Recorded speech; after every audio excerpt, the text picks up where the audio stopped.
Hey, everybody. Thank you for being here. I'm State Representative Butler from House District 18, which is Wilmington. And I'm here today with a mix of concern and I'll admit a little dash of satisfaction because back in March, I filed House Bill 459. Had to go back and look at it. I'd forgotten to reduce the income tax rate triggers. Why? Because even today, as they have adjusted this issue, our budget still falls short. And my so radical idea from March seems pretty normal today since it's in the House budget. Let's be clear, there's still a structural deficit. The triggers may have been adjusted, but the damage of revenue erosion continues. We're still asking our state to do more with less, and we're doing it with a straight face. Meanwhile, the federal government has been quietly shifting costs to the states, especially for programs like TANF and Medicaid. That burden doesn't suddenly vanish. It just lands squarely on our counties, on our providers, and ultimately our constituents. And I think about the time in about 2013, we took an axe to the income tax rates. If we had kept our income tax at those rates, we would have an additional $50 billion to work with. And that's money that we could be using to build new schools and repair roads and bridges and bring real sustained recovery to Western North Carolina. It was said in committee today, yes, but if we hadn't cut those tax rates so strongly in 2013, all these great businesses wouldn't have come to North Carolina. We wouldn't be prospering so well. We wouldn't be doing so great.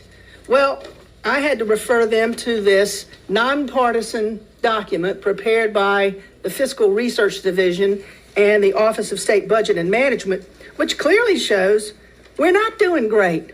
We have billion-dollar shortfalls projected. We are behind our neighbors in revenue growth. We are behind our neighbors in wage growth. We are behind our neighbors in real GDP growth, and we are behind them in per capita GDP growth. All of our neighbors, and by our neighbors, I mean Georgia, South Carolina, Tennessee, and Virginia.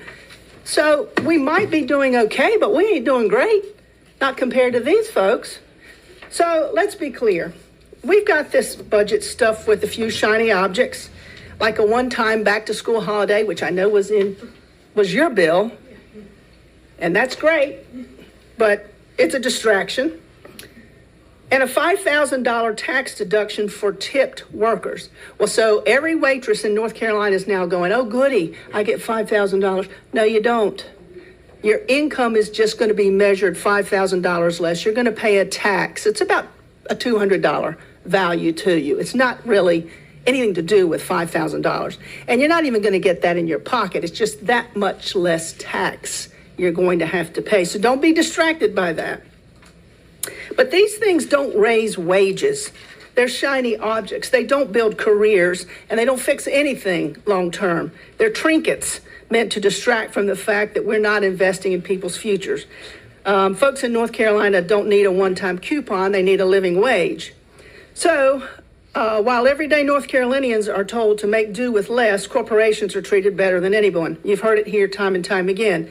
Their tax rate is going to continue to drop to zero like clockwork. We're going to pause all of yours, but corporations get a free pass. So health workers, emergency responders are going to have to do more with a shrinking budget. I'm glad my colleagues finally took a page out of House Bill 459 and pumped the brakes on the personal income tax cuts. But let's not pretend that we've solved the problem. Because if we're serious about passing a budget that works for all North Carolinians, we've got to stop governing with ideology and start using a little more math. So with that, I will introduce you to Senator Lisa Grafstein to close us out.